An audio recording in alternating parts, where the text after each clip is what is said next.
कूजन्तं राम रामेति मधुरं मधुराक्षरम्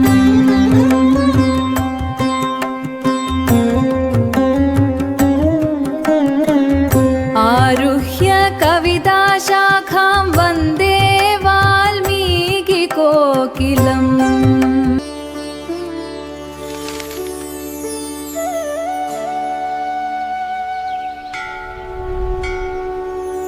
നമ്മൾ കഴിഞ്ഞ ദിവസം 50-ാമത്തെ ശ്ലോകത്തിലാണ് നമ്മൾ നിർത്തിയത്. മാരീചനോട് രാവണൻ ചെന്ന് സഹായം അപേക്ഷിക്കുകയാണ്. എന്തിനാണ്? രാമനെ എതിർക്കാനായിട്ട്. അപ്പൊ അത് ചെന്നപ്പോ അവിടെ മാരീചൻ പറയുന്നതാണ് നമ്മൾ കണ്ടത്. എന്താണ് മാരീചൻ എന്താണ് പറയുന്നത്? ന വിരോധോ ബലവത ക്ഷമോ രാവണ തേനത്തെ അനാദൃത്യതു തദ്വാക്യം രാവണ കാലചോദിത ജഗാമ സഹമാരീച തസ്യ ആശ്രമപദം തഥാ. എന്താണ് മാരീചൻ പറഞ്ഞത്? ന വിരോധോ ബലവത ക്ഷമോ രാവണ തേനത്തെ. രാവണ എന്ന് സംബോധനയാണ്. ഹേ രാവണ, തേന ബലവത, തേന ബലവത, ബലവാനായ അദ്ദേഹത്തോട്, രാമനോട്, നത്തെ വിരോധ ക്ഷമഃ, ബലവാനായ രാമനോട് അങ്ങേക്ക് വിരോധം ക്ഷമമല്ല. ക്ഷമമല്ല എന്ന് പറഞ്ഞാൽ എന്താണ്? അങ്ങേക്ക് അത് ഉൾക്കൊള്ളാൻ കഴിയില്ല, കൊണ്ടു നടക്കാൻ കഴിയില്ല. ആ ബലവാനോടുള്ള വിരോധം അങ്ങേക്ക് താങ്ങാൻ കഴിയില്ല എന്നർത്ഥം. ക്ഷമത എന്ന് പറഞ്ഞത് അർത്ഥം ക്ഷമിക്കാനുള്ള കഴിവ്. ക്ഷമിക്കാനുള്ള കഴിവ് എന്ന് പറഞ്ഞാൽ താങ്ങാനുള്ള കഴിവ് എന്നാണ് അർത്ഥം. അല്ലാതെ നമ്മൾ വിചാരിക്കുന്ന പോലെ പോട്ടേന്ന് വെക്കലല്ല. പോട്ടേന്ന് വെക്കലും ആണ്, പക്ഷെ അത് ആർക്ക് കഴിയുള്ളൂ? അത് ബലവാന് മാത്രമേ ക്ഷമിക്കാൻ കഴിയുള്ളൂ. ബലമില്ലാത്ത ആൾക്ക് ക്ഷമിക്കാൻ കഴിയില്ല. നമ്മുടെ ജീവിതത്തിൽ തന്നെ നമുക്കത് കാണാൻ പറ്റും, അല്ലേ? ഇപ്പോ നമ്മളിപ്പോ നല്ല ബസ്സിലൊക്കെ യാത്ര ചെയ്യാം, നല്ല തിരക്കുള്ള ബസ്സിലൊക്കെ യാത്ര ചെയ്യാം. ഒരാൾ ഇറങ്ങുന്ന നേരത്ത് നമ്മളെ കാലുമ ഒന്ന് ചവിട്ടി, ചെറുതായിട്ട് ചെറിയൊരു വേദനയേ ഉള്ളൂ. നമ്മൾ എന്താ പറയാ? സാരില്ല എന്ന് പറയും. നേരെ കുറിച്ച് അത് കുറച്ചും കൂടെ മൂർച്ചയുള്ള ഒരു ചവിട്ടാണെന്നുണ്ടെങ്കിലോ ചിലപ്പോൾ നല്ല സൂചി പോലെ നിൽക്കുന്ന ഹീലുള്ള ചെരുപ്പൊക്കെ ഉണ്ടാവും. അതുകൊണ്ടൊക്കെ ആണെങ്കിൽ തളഞ്ഞത് പോലെ തോന്നും. അപ്പൊ എന്താ ഈ വല്ലാതെ നമ്മള് പലരും ദേഷ്യപ്പെടും. എന്താണ് കാരണം? സഹിക്കാൻ പറ്റുന്നില്ല, അതാണ് കാരണം. അപ്പൊ അതാണ് ബലമുള്ളവന് മാത്രമേ ക്ഷമിക്കാൻ പറ്റുള്ളൂ എന്ന് പറയുന്നത്. അപ്പൊ ക്ഷമം എന്ന് പറഞ്ഞാൽ അർത്ഥം എന്താണ്? കഴിയുന്നത് എന്നാണ് അതിന് അർത്ഥം. അപ്പൊ അത് ബലവത തേ ക്ഷമഃ ന ബലവത വിരോധ ന തേ ക്ഷമഃ. ബലവാനുമായിട്ടുള്ള ആ വിരോധം അങ്ങയ്ക്ക് ക്ഷമമല്ല, അങ്ങയ്ക്ക് അത് കൊണ്ടു നടക്കാൻ കഴിയില്ല, അല്ലെങ്കിൽ അത് അങ്ങയ്ക്ക് ക്ഷമിക്കാൻ പറ്റില്ല, ഉൾക്കൊള്ളാൻ പറ്റില്ല. അതുകൊണ്ട് ക്ഷമിക്കുകയാണ് അവിടെ നല്ലത്. ആ വിരോധം അവിടെ നടക്കില്ല. ഹേ രാവണ, ബലവത തേന രാമേണ തേ വിരോധ ന ക്ഷമഃ. അല്ലയോ രാവണ, ബലവാനായ രാമനോട് വിരോധം നിനക്ക് പറ്റുന്നതല്ല. എന്നിട്ടോ രാവണൻ എന്താണ് ചെയ്ത്? അനാദൃത്യ തുതദ്വാക്യം രാവണ കാലചോദിത. രാവണ കാലചോദിത. രാവണൻ അപ്പോഴും ആ വിരോധം തന്നെയാണ് രാവണനെ പ്രചോദിപ്പിക്കുന്നത്. അത് ചെയ്യണം എന്ന് തന്നെയാണ്. അപ്പോ അതിന് വാൽമീകി പറയുന്ന സമാധാനമാണ്. എന്തുകൊണ്ടാണ് രാവണൻ അവിടെ പ്രചോദിതനാകുന്നത്? കാലചോദിത. കാലമാണ് അവിടെ രാവണനെ പ്രചോദിപ്പിക്കുന്നത്, ആ വിരോധത്തിനായി ചോദിക്കുന്നത്. കാരണം നല്ല വാക്ക് അവിടെ പറയുന്നുണ്ട്, മാരീചൻ പറഞ്ഞു കൊടുക്കുന്നുണ്ട്. നമ്മൾ പലപ്പോഴും കാണാറില്ലേ, ആളുകൾ ചെന്ന് അപകടങ്ങളിൽ പെടും. പോകരുത് പോകരുത്, സുഹൃത്തുക്കളും ബന്ധുക്കളും ഒക്കെ പറഞ്ഞാലും ചെന്ന് അപകടത്തിൽപ്പെടും. അങ്ങനെയുള്ളതിനെയാണ് എന്ത് പറയാ? കാലചോദിത സൻ. കാലചോദിതനായിട്ട് അങ്ങനെ ആയി എന്നേ അതിന് പറയാൻ കഴിയുള്ളൂ. അതുകൊണ്ടാണ് ഇവിടെ അനാദൃത്യതു തദ്വാക്യം രാവണ കാലചോദിത. കാലചോദിതോ രാവണ തദ്വാക്യം അനാദൃത്യ എന്ന് പറയാൻ അനാദരിച്ചിട്ട് മാരീചന്റെ വാക്കിനെ അനാദരിച്ചിട്ട്. അതിൽ തീർന്നില്ല, അടുത്ത ശ്ലോകത്തിൽ കൂടിയാണ് അതിന്റെ ആശയം വരുന്നത്. അനാദൃത്യ കിം അകരോത്, എന്ത് ചെയ്തു? ജഗാമ സഹമാരീചഹ തസ്യ ആശ്രമപദം തദാ തദാ തദാനിം. അപ്പോൾ സഹമാരീചഹ, സഹമാരീചഹ മാരീചേന സഹ വർത്തമാനഃ, മാരീചനോടൊപ്പം ചേർന്നവനായി. മാരീചന് പോരാതെ നിവൃത്തിയില്ലാണ്ടായി. മാരീചന് ഇഷ്ടമായിട്ടല്ല. കാരണം എന്താണ്? മാരീചന് എങ്ങനെയുള്ള അവസ്ഥ വന്നു? ഒന്നുകിൽ രാവണന്റെ കൈകൊണ്ട് കൊല്ലപ്പെടുക, അല്ലെങ്കിൽ രാവണനോടൊപ്പം പോയിട്ട് രാമന്റെ കൈകൊണ്ട് കൊല്ലപ്പെടുക. അതേ ഒന്നേ ഉള്ളൂ. ഏതായാലും കൊല്ലപ്പെടുന്ന ഉറപ്പായി തീർന്നു. അപ്പൊ പിന്നെ എന്ത് വേണ്ട? ദുഷ്ടനായിട്ടുള്ള രാവണന്റെ കൈകൊണ്ട് കൊല്ലപ്പെടണ്ട, രാവണനെ അനുസരിക്കുക. എന്നിട്ട് എന്താവാം? രാമന്റെ കൈകൊണ്ട് കൊല്ലപ്പെടാനോ? അതെങ്ങനെ കൊല്ലപ്പെട്ടാലും എന്താണ്? അത് മോക്ഷഹേതുകവും ആകുന്നു. അതുകൊണ്ട് മാരീചൻ എന്ത് ചെയ്തു? രാവണനോടൊപ്പം പോയി. അങ്ങനെ സഹമാരീചഹ തസ്യ ആശ്രമം തദാ ജഗാമ. അങ്ങനെ അയാളോടൊപ്പം, മാരീചനോടൊപ്പം രാവണൻ രാമന്റെ ആശ്രമത്തിലേക്ക് പോയി. തേന മായാവിനാ ദൂരം അപവാഹ്യ നൃപാത്മജൗ ജഹാര ഭാര്യാം രാമസ്യ രുദ്രം ഹത്വാ ജടായുഷം. ഇത് വളരെ സംക്ഷിപ്തമായിട്ടാണ് ഈ പറയുന്നത് കേട്ടോ. ഇത് കഥാംശം ഇങ്ങനെ പറഞ്ഞു പോവാണ്. ഇത് കഴിഞ്ഞിട്ടാണ് ഇതിന്റെയൊക്കെ വിശദീകരണം വരുന്നത്. മറ്റു സർഗങ്ങളിലാണ് ഇതിന്റെയൊക്കെ വിശദീകരണം വരുള്ളൂ. അതുകൊണ്ട് ഇപ്പൊ വളരെ സംക്ഷിപ്തമായിട്ട് പറയാണ്. എന്നിട്ട് ചെന്നിട്ട് എന്തുണ്ടായി? തേന മായാവിന ദൂരം അപവാഹ്യ നൃപാത്മജൗ. തേന മായാവിന, മായാവിന തേന, മായാവിയായ അയാളാൽ. ആരാണ് ഇവിടെ മായാവി? മാരീചഹ. മാരീചഹ മായാപ്രയോഗ ചതുരഹ. മായാപ്രയോഗത്തിൽ ചാതുര്യമുള്ളവനാണ്, ചതുരനാണ്. ചതുരൻ എന്ന് പറഞ്ഞാൽ ചാതുര്യമുള്ളവൻ, സാമർഥ്യമുള്ളവൻ.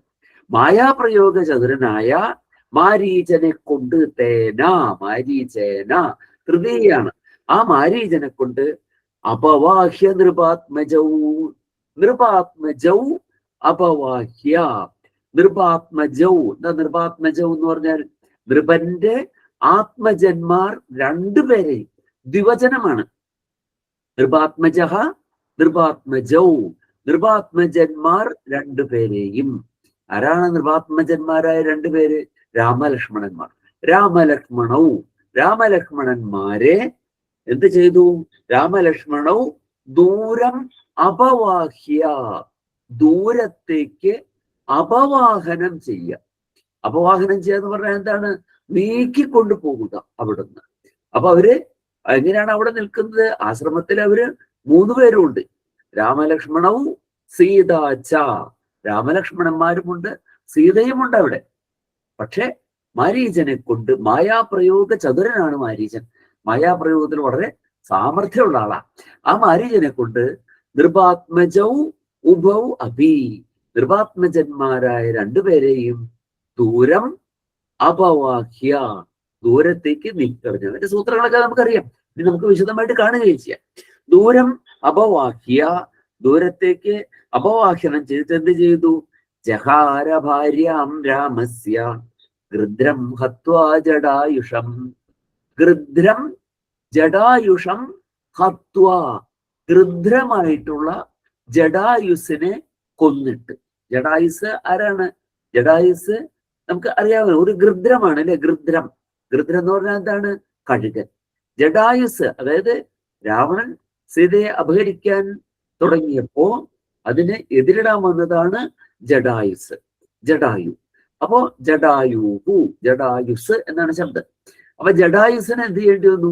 ജടായുസിനെ ഹത്വ, ഹത്വ ഹനിച്ചിട്ട്. അപ്പോ സീതയെ കൊണ്ടുപോകാൻ തുടങ്ങി. അപ്പൊ എന്തായി? ജടായുസ് വന്ന് ആക്രമിച്ചു. ആക്രമിച്ചപ്പോ ജടായുഷം ഹത്വ, ജടായുസിനെ കൊന്നിട്ട് എന്ത് ചെയ്തു? ജടായുഷം ഹത്വ, ഗൃദ്രം, ഗൃദ്രമായ കഴുകനായ ജടായുസിനെ ഹത്വ, നിഗ്രഹിച്ചിട്ട് കൊന്നിട്ട്. രാമസ്യ ഭാര്യാം ജഹാര, രാമന്റെ ഭാര്യയെ, സീതയെ ജഹാര, ജഹാര ഹരിച്ചു, ലിറ്ററാണ് രൂപം. ജഹാര ഹരിച്ചു. ജഹാര ജഹ്രദുഹു ജഹ്റുഹു എന്നാണ് രൂപം വരിക. ജഹാര ഭാര്യാം ജഹാര. എന്നിട്ടോ ഗൃദ്രം ച നിഹതം ദൃഷ്ട്വാ കൃതാം ശ്രുത്വാച മൈഥിലീം രാഘവ ശോകസന്തപ്തോ വിലലാപാകുലേന്ദ്രിയ. രാമൻ തിരിച്ചു വന്നപ്പോ എന്താണ് കണ്ടത്? രാമലക്ഷ്മണന്മാർ തിരിച്ചു വന്നപ്പോ കണ്ടത് എന്താണ്? ഗൃധ്രം ച നിഹതം ദൃഷ്ട്വ. ഗൃധ്രം നിഹതം ദൃഷ്ട്വ എന്ന് പറഞ്ഞാൽ എന്താണ്? ഗൃധ്രം, ഗൃധ്രത്തെ, നിഹതം, നിഹനിക്കപ്പെട്ടതിനെ. ദ്വിതീയാണ്. ദ്വിതീയ്ക്ക് എന്താർത്ഥം? അതിനെ എന്നാണ് അർത്ഥം, അല്ലെ? അതിനെ, അതിനോട്, അതിലേക്ക്. ഈ അർത്ഥമൊക്കെയാണ് എന്തിനു വരിക? ദ്വിതീയക്ക് വരിക, അല്ലെ? അങ്ങനെയാണ്, നമുക്ക് അറിയാവുന്നതാണ് ദ്വിതീയ വിഭക്തി വരിക. ഹിം, അവനെ എന്ന് ഇംഗ്ലീഷിൽ പറയുന്നത് പോലെയാ. അവനെ, അവനോട്, അതിലേക്ക് എന്നൊക്കെ അർത്ഥം വരില്ലേ ഹിം എന്ന് പറഞ്ഞ? അതുപോലെയാണ് ഇതിനും അർത്ഥം വരിക. ഗൃധ്രം നിഹതം ദൃഷ്ട്വ. ഗൃധ്രത്തെ, ഗൃധ്രമായിട്ടുള്ള ജടായുസിനെ നിഹതമായി കണ്ടിട്ട്, കൊല്ലപ്പെട്ടതായി കണ്ടിട്ട്, അത് അവിടെ മരിച്ചു കിടക്കുന്നതായി കണ്ടിട്ട്, നിഹതം ദൃഷ്ട്വ എന്താണ് ചെയ്ത്? ഹൃദാം ശ്രുത്വാച മൈഥിലീം. മൈഥിലീം ഹൃദാം ശ്രുത്വാച. ഇപ്പൊ രണ്ടാണ്, ദ്വിതീയയിൽ രണ്ട് പദം പ്രയോഗിച്ചിട്ടുള്ളത്. ഗൃധ്രം നിഹതം ദൃഷ്ട്വ. ഗൃധ്രത്തെ, ജടായുസിനെ നിഹതമായി കണ്ടിട്ട്, കൊല്ലപ്പെട്ടതായി കണ്ടിട്ടും. മൈഥിലീം ഹൃദാം ശ്രുത്വാച.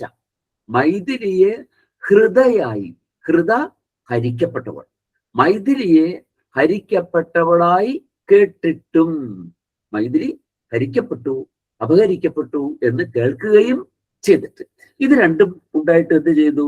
രാഘവ ശോകസന്തപ്തോ വിലലാപ ആകുലേന്ദ്രിയ. രാഘവ ശോകസന്തപ്ത.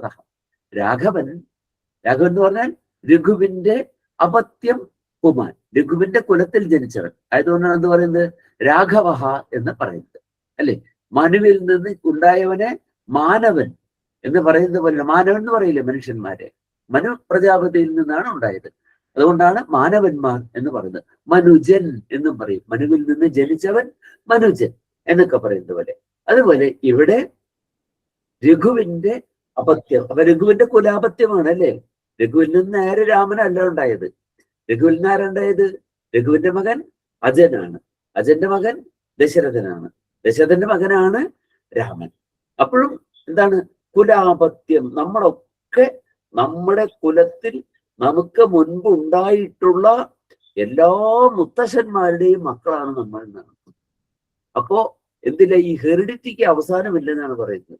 നമ്മുടെ മുൻപ് വളരെ എത്രയോ മുമ്പ് പോയിട്ടുള്ള മുത്തശ്ശന്റെ മുത്തശ്ശന്റെ മുതുമുത്തശ്ശന്റെ മുതുമുത്തശ്ശന്റെ ഒക്കെ സ്വഭാവവും സവിശേഷതകളും ഒക്കെ ആയിരിക്കും ചിലപ്പോ നമ്മളിലും ഉള്ളത്. അപ്പൊ അതുകൊണ്ട് എന്താണ്? അവരുടെ ഒക്കെ മക്കളാണ് നമ്മൾ. അതുകൊണ്ട് നമ്മളെ അവരൊക്കെ എന്തായിട്ട് പറയും? അതുകൊണ്ടാണ് അവരൊക്കെ നമ്മൾ പിതൃക്കൾ ആയിട്ട് പറയുന്നത്. പിതൃക്കൾക്ക് നമ്മൾ ശ്രാദ്ധം ചെയ്യാറുണ്ടല്ലോ. ശ്രാദ്ധത്തിൽ നമ്മൾ പിതൃക്കൾക്കായിട്ട് തർപ്പണം ചെയ്യും, പിണ്ടം നൽകും, അല്ലെ? ഉദകക്രിയകൾ നടത്തും, ഒക്കെ നമ്മൾ ചെയ്യും, പിതൃക്കൾ. അപ്പൊ അതുകൊണ്ടാണ് ഇവിടെ ആ കുലാപത്യം, വംശാപത്യം, വംശത്തിലുള്ള സന്തതി. അതുകൊണ്ടാണ് എന്ത് പറയുന്നത്? രാഘവ എന്ന് പറയുന്നത്. അപ്പൊ അത് ഓർത്തോളണം. നമ്മുടെ നേരെ അച്ഛനോ മുത്തശ്ശനോ മാത്രമല്ല നമ്മൾ എന്തായിട്ട് കാണുന്നത്? അതിന് മുൻപുണ്ടായിട്ടുള്ള എല്ലാവരുടെയും സന്തതികളായിട്ടാണ് നമ്മളെ കാണുന്നത് എന്നുള്ളത് നമ്മൾ പ്രത്യേകം അവിടെ ഓർത്തുകൊള്ളണം. അപ്പൊ അതുകൊണ്ട് എന്ത് ചെയ്തു? രാഘവ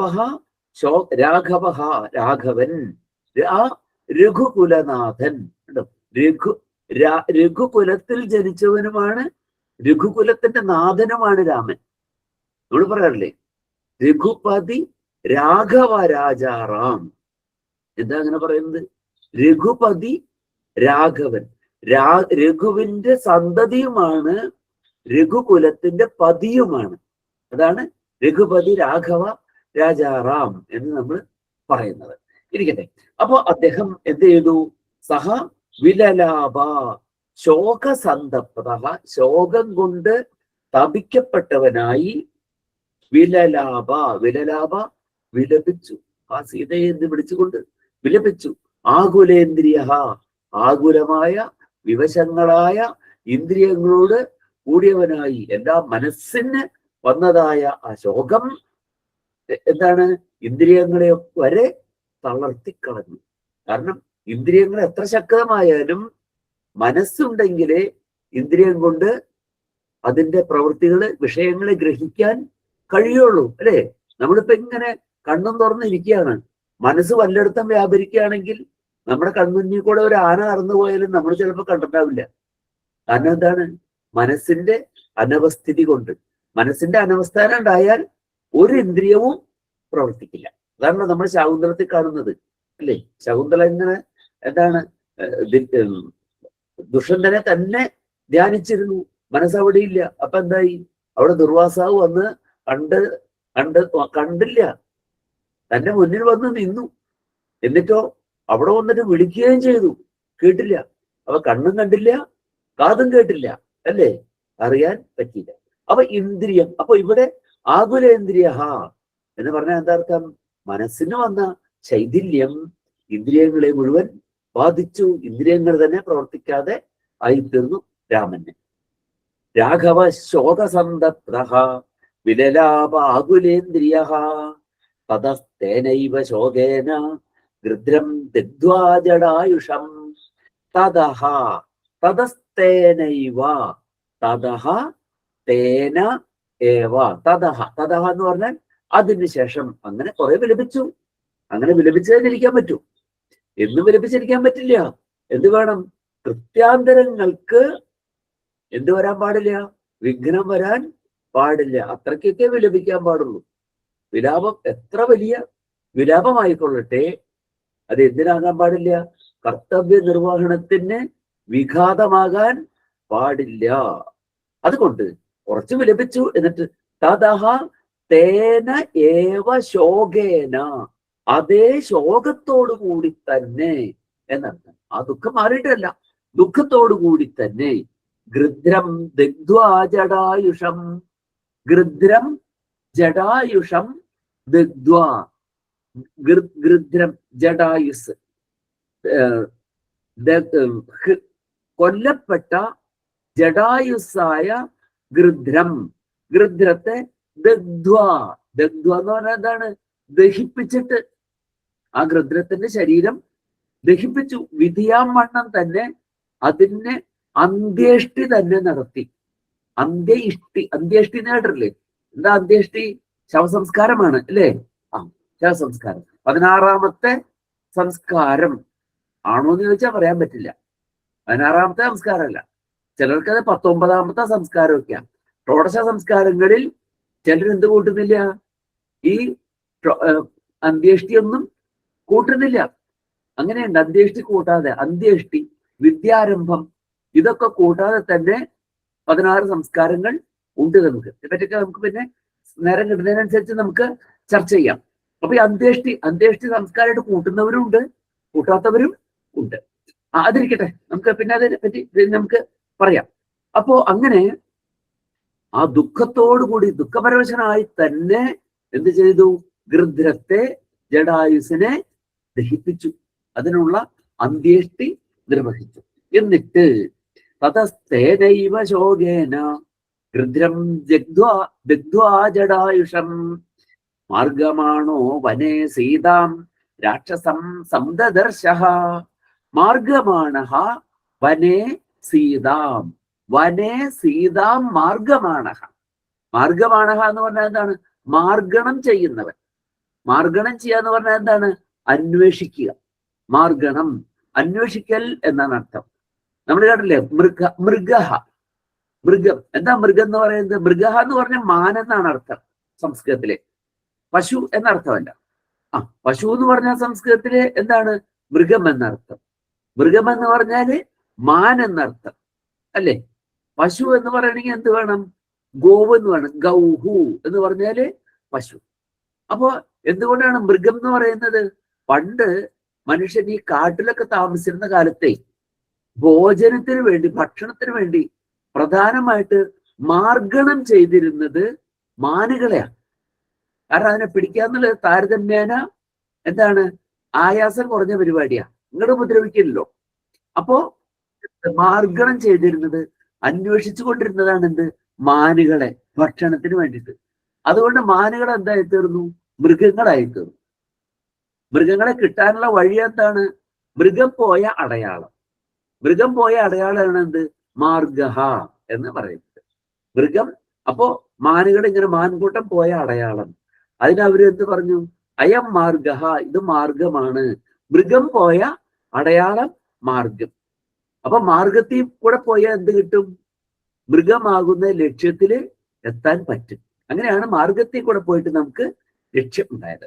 അപ്പൊ മാർഗം ഇന്ന് നമ്മള്, അപ്പൊ പണ്ട് മാർഗം എന്ന് പറയുന്നത് എന്താണ്? മൃഗം പോയ അടയാളം. പിന്നെ മനുഷ്യമൃഗം നടന്ന് പതിഞ്ഞ വഴിയെയും എന്ത് പറയാൻ തുടങ്ങി? മാർഗം എന്ന് പറയാൻ തുടങ്ങി. വാഹനങ്ങൾക്ക് പോകാൻ, രഥങ്ങൾക്ക് പോകാൻ പ്രത്യേകമായി വഴി വെട്ടിയുണ്ടാക്കി, വെട്ടുവഴികൾ. അതാണെന്ത്? രഥ്യ. അപ്പോ റോഡുകൾ എന്താണ്? രഥ്യകളാണ്. മാർഗങ്ങൾ എന്താണ്? നടപ്പുവഴികളാണ് ശരിക്ക് മാർഗം എന്ന് പറയുന്നത്. ഇരിക്കട്ടെ. അപ്പൊ മാർഗണം ചെയ്യാൻ അന്വേഷിക്കുക എന്നാണ് അർത്ഥം. മനസ്സിലായോ? അപ്പോ മാർഗമാണ് അന്വേഷിക്കുന്നവൻ എന്ന് അർത്ഥം. മാർഗമാണശ്ച മൈഥിലീം, മൈഥിലീം മാർഗമാണ് സീതാം. വനേ സീതാം, സീത എന്നുള്ള പദമാണ് പ്രയോഗിച്ചത്. മൈഥിലി എന്ന് പറഞ്ഞാല് മിഥിലാധിപന്റെ പുത്രി. ജാനകി എന്ന് പറഞ്ഞാൽ ജനക മഹാരാജാവിന്റെ പുത്രി. ഇവിടെ സീത എന്ന് തന്നെ പറഞ്ഞിരിക്കുന്നു, സീത എന്ന് പേരുള്ളവൾ. അപ്പോ സീതാം മാർഗമാണ് രാക്ഷസം ദദർശ. സീതയെ ഇങ്ങനെ അന്വേഷിച്ചു നടന്നപ്പോ, ആ സീതയെ എന്നിങ്ങനെ വിളിച്ച് വിലപിച്ചുകൊണ്ട് ഇങ്ങനെ നടന്നപ്പോ പെട്ടെന്ന് ഒരു രാക്ഷസനെ കണ്ടു. കം രാക്ഷസം ദദർശ. ഏത് രാക്ഷസനെയാണ് കണ്ടത്? കബന്ധം നാമ. രാക്ഷസം ദദർശ എന്ന് പറഞ്ഞു. അതിന്റെ ബാക്കിയാണ് പറഞ്ഞത് കം രാക്ഷസം ദദർശ. ഏത് രാക്ഷസനെയാണ് കണ്ടത്? കബന്ധം നാമ രാക്ഷസം. കബന്ധ ഇതി നാമാനം.